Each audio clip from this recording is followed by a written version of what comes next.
Please welcome.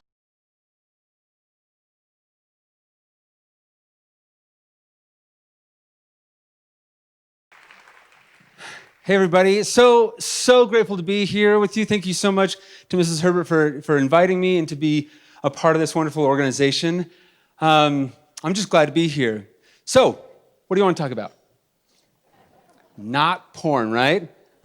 I get it. No, I totally get it. It's a tough topic at times, a lot of times, but it doesn't change the fact that we need to discuss it and understand it. This is a subject that has evolved over the years. I remember I was speaking in San Jose at a conference, and a man came up to me after the presentation, and he just said, "Can I tell you my story?" And that happens from time to time. I said, "Yeah, sure." And he said, "I really appreciate the message. This is something that I've been dealing with a lot of my life. It all started when I turned 16 years old, and my mother came into my bedroom with a box of pornography magazines and dropped it on the bed and said, 'It's time you became a man,' and then walked out." What? I mean, how many of you men in the room, when you turned 16, your mother came into your bedroom and gave you a box of magazines? Okay, so nobody here. How many of you mothers, when your boys turned 16, you walked into their rooms and gave... Okay, no. Okay, that's so good to hear. This is an extreme example, one of those extreme cases that you're like, I'm glad that's not happening to every 16-year-old, because if that were the case, that could lead to a lot of challenging realities, right? But I've sat with that experience. After that, I kind of thought, well, isn't it interesting? Because this was years ago that this was an older individual, experienced this. Today, essentially, that very experience is happening to every young child, virtually every young child, except there's a few differences. One, it's not at 16. It's much younger. It's not a box of 100 magazines. It's unlimited. And it's not simply individuals without clothing. It's much, much more advanced or worse for our children today. And so this is happening, and I'm like, oh my goodness, we have kind of moved into a new topic. I have parents sometimes say, why are we talking about this? This isn't like a big deal. It was around when I was a kid. And I'm like, oh my goodness, like that's like comparing a baby kitten to a saber-toothed tiger with lasers or something. We're just talking about two very different worlds when we're talking about what once was and what is today. In 2008, 14% of young boys ages 12 or younger had been exposed to pornography. In 2016, that number jumped to nearly 50%, and in 2019, just over a decade from that first study, that jumps nearly to 70%. For young girls, that went from 8% in 2008 to over 30% in 2019. We're seeing a change in the way that our culture, the way that we this information and the way that this information is being distributed. It's shifting. In fact, a lot of people think, well, how is this happening? And it really comes down to these 4 A's. It's more accessible than any other time in human history. It's more affordable, meaning free. Many of these sites provide free content for young people. It's anonymous, and it's addictive. And we'll come back to that word, but the idea that compulsive or habitual patterns in one's life. These 4 A's are kind of contributing to the tidal wave of challenge that we face in this topic today. Now, when we at Fight the New Drug, we get hundreds of thousands of messages from people all over the world. Literally, we've received hundreds of thousands from people as young as 8 years old and on up. And here's one young girl that says that a message that we received saying, my parents don't know how bad it really is. They think that porn is just naked people. Today, porn is much worse than people with no clothes. A young boy wrote in saying that 15-year-old boy said, I'm 15. I started watching porn at the age of 12. I remember the first time I watched it, I was stunned. I was sad for what was happening to the girl. She was screaming. Now it seems as if I have no sympathy. That is the stuff that gets me in the mood. Porn has already done its damage and continues to do so. I feel like I can't break it free. This is happening to young people at younger ages. And if we had time, we'd dive in to the research and what's happening and why this is harmful, how it's impacting us neurologically, our brains, how it's impacting our hearts or our ability to connect and love, our relationships, or how it's impacting our overarching society. But we're not going to talk about those details today. But if you do want to better understand the research and better understand the potential risks of pornography from a scientific perspective, even a resource that you can even involve your children to understand this, we worked for years developing a 3-part documentary series where you can watch 3 episodes with accompanying discussion guides, on each of these pillars of children. And so go to Brain Heart World for free and watch those resources. But aside from that, what do we do now as parents? What do we do? Okay, things are a lot worse. Okay, this is a much more challenging issue today, and our youth are being exposed. What do we do? Well, I have a family. I have a beautiful little family. My wife, Jen, we have actually 3 beautiful daughters. My whole life is up on that screen. If I can just take a second, I just want to point out the fact that it is incredibly challenging and difficult to have 3 children, each with different color of hair. And I worked hard to make that happen. Thank you. One of my greatest accomplishments. I was taking seminars, reading books. No. Okay, so my kids are everything to me. And I think about the world that they are now living in and the world that they are inheriting, right? Because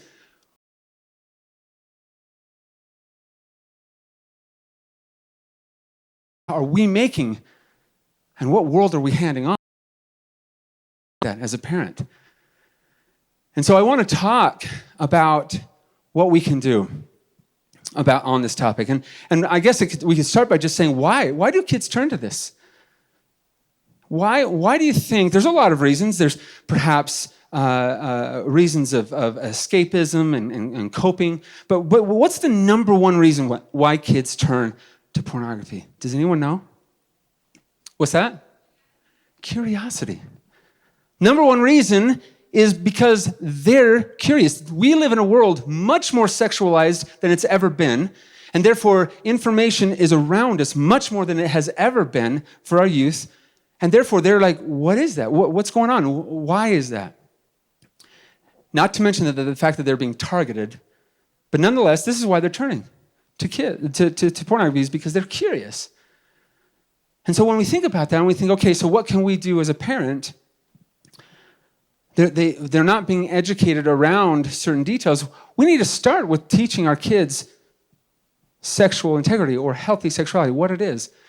Teaching them about the good before the bad, teaching about the body and how wonderful it is, and talking to them about this so that they can understand it, so that you can be the point of contact when it comes to these issues, rather than turning to who? The industry. Because you're not going to like what they learn there, and so you need to get involved. And we'll talk more about that. But another aspect that we need to talk about is emotional resiliency. Helping them cope with the stresses of today, because many of them find outlets, vices to turn to kind of numb out. And what do they turn to? They turn to what they can access. And when you talk about pornography, the most accessible vice, the most anonymous, that is something that is a very popular thing to turn to for young people. We need to teach them avoidance strategies. When I say, what do you do when... Let's hopefully nobody in this room has ever had that experience, but you know what to do, right? What do you do? Stop, drop, and roll. Stop, drop, and roll. It's like a protocol. You know exactly what to do when it comes up. Okay, so do your kids know what to do when they see pornography? Do they have that ingrained in their mind as far as like what the protocol is? Not a lot of kids do. They're like, I don't know what to do. They just are shocked. They're stunned. They're not sure what they're experiencing at that moment. And so they know it's probably not right, so they hold on to it. They don't talk about it. And then over time, that by the time it comes to your awareness, things have evolved down a road that's a lot more difficult to address. So we need to teach them avoidance strategies. Call it out by name. Shut it down. and go talk to a parent. Like, if they can kind of get to the point where they understand the protocol, they're going to be a lot more protected in those early instances. And then take accountability. Notice how this is kind of built around layers. The more we can do as parents in our home, the more resilient or the more safeguarded our kids are going to be on this subject. And I want to talk about prevention for a little bit, because the number one thing you can do as parents, which has been repeatedly discovered in studies time and time again, the number one thing you can do as parents to help your kids avoid risky online behavior, sexting, viewing pornography is what? A strong bond, a relationship, your strong bond, a parent bond.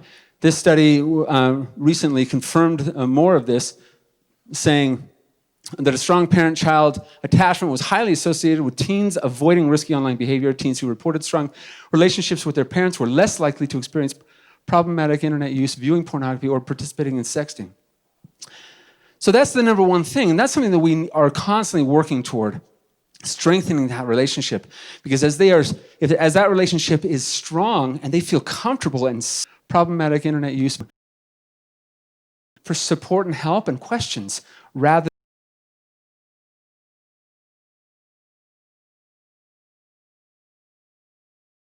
than guidelines. I had a young kid come up to me after a presentation. We were talking, and he said in my home, it's not wrong. And I'm like, okay, so clearly we need to be talking about this, and so that we can clearly set boundaries and expectations. A lot of kids don't have them. You think it's intuitive. You think, they know, but they may not. So establish them. Whether you actually provide them, like create a family media standard together and establish kind of like what the expectations and what the guidelines are in the home, or whether you do something on your own, whatever it is, say it. Engage.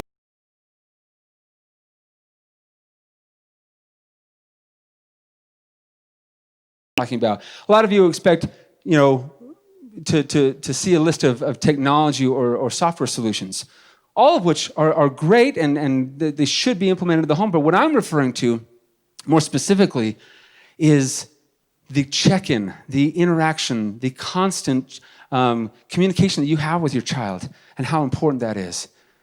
Providing feedback. Now that comes down to you giving them feedback as to, praising them for the efforts that they're making, but also, as a parent ought to, as boundaries and regulations,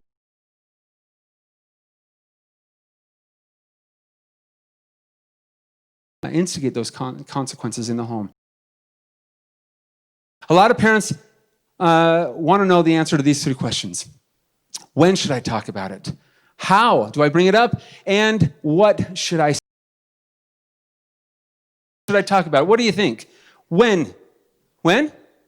Now? Yesterday? Okay. The reality is it's sooner than you think. If the child is accessing the internet online by themselves, conversations should ensue, right? Conversations should be a part of that or precede that. And it's not just one conversation. It's not just a single conversation. This is an ongoing conversation.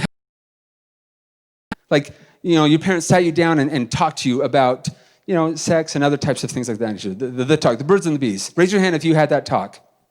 Raise your hand if you never actually had that talk. That never came up. Oh my goodness. Like, guys, can you cue guys? No, just kidding. No, you figured it out, right? No, the point is like that's crazy. We no longer have the luxury of sitting on the sideline. No. Not today. We must be involved. In fact, we must be proactively involved in having these conversations and helping them understand their bodies and the natural realities of our life and how we connect in relationships. I was doing a presentation up in Idaho, and there was a young sixth grader. We adapt our presentations to be age appropriate, and she comes up running after the presentation, and she said, and she's a sixth grader. She's so petite and innocent, everything that you would expect. And she comes up and she says, "Thank you so much for your presentation. I've been struggling with this for a long time. I don't know where to turn." And I was shocked. I thought, oh my goodness, we have no clue the scope of this issue and how young this is impacting our young people. How do I bring it up? Well, first of all, let's go through that. First of all, stay calm and breathe, okay? You can do this. Let's all breathe together. Right? This is something that you can do, and the more kind of knee-jerk reaction approach you have to this subject, the more difficult it will be. So calm down. Some parents, get really riled up. Calm down and breathe, and make sure that you have because again, you want to be the primary source for that information. You want them to turn to you and not the internet. And there's a number of organizations you can turn to get some information, to download and be more informed so that you can have more effective conversations with your youth. Those organizations, you can come up after and we can talk about it. Choose the right time and place. Make sure it's comfortable and appropriate. To open dialogue. This is not a lecture. This is not a monologue. This is not something that you kind of gear up for and say, okay, shut up for the next 10 minutes or a half hour and I'm going to go through this. No, this is an open communication where you are hearing them and they are hearing you. Make it one-on-one. I'm all about the family discussions around different challenges that you face, but this ought to be one-on-one with them so they can be open and feel comfortable. Make it natural. I cannot stress this one enough. When my parents spoke to me, and it was a one-time event, it was very much kind of like this big event, popcorn, slideshow, like videos, multiple series, and it was like all the other kids were off to the out, and it was just us. And my parents were watching the screen. I'm like in the corner, like drooling out of the corner, going, "Get me out of here!" And they're like, "Yeah, that's really what happens." It was just awful, right? And the challenge here is the fact that after that event, this massive event, I couldn't get back to that. And so if I had a question, I was like, well, I better wait to the next massive event, which never happened. So make these conversations natural, easy. Like if you're driving down the freeway and you see a billboard, massive event, fully appropriate. Don't draw attention to it, but if you know that your child saw that, use it. Say, hey, how do you make what do you think that women, is that respectful? Is that appropriate? What do you think? And let them digest that. Let them kind of start to navigate what is healthy and what is unhealthy. And that will be such a leg up as they're respectful their adolescence and their teen years. And of course, be supportive. No matter what, love them. Love them. I want to quickly go through some things because I'm running out of time. I want to go through some details around what not to do. I want to share this quote real quick, though. This young boy said that the most important thing that got me through my addiction was my parents. They supported me like I know so many parents out there wouldn't have. They made sure I knew that they weren't angry with me. They told me the extreme dangers of pornography, and they would be there to help me at any time, no matter what. You have so much power to support your kids and to help them through this challenging time in their lives, whether they're struggling with this or you're preventing them or helping them prevent themselves from that. What not to do? Don't to parents sometimes and they're like, my kid's seen it 3 times, he's an addict. I'm like, ooh. The term addiction we use really frequently in our society, in our culture. And we tend to think of it like an on-off switch, like you have it or you don't. And where's that line, right? When we ought to be thinking of it more like a dimmer switch. It's actually more of like a gradient. And you might be on on the spectrum of struggle from habitual compulsion to addiction. But words, as we learned, have a lot of power. And we need to make sure that we're not using a term that maybe doesn't apply to specifically to young kids. So be careful. Don't assume that they have an addiction, number 1. 2, don't shame them. Avoid shaming. It does not help. I promise you that they are carrying with them, as we hear from their messages coming into us at Fight the Drug, we hear the shame that they feel.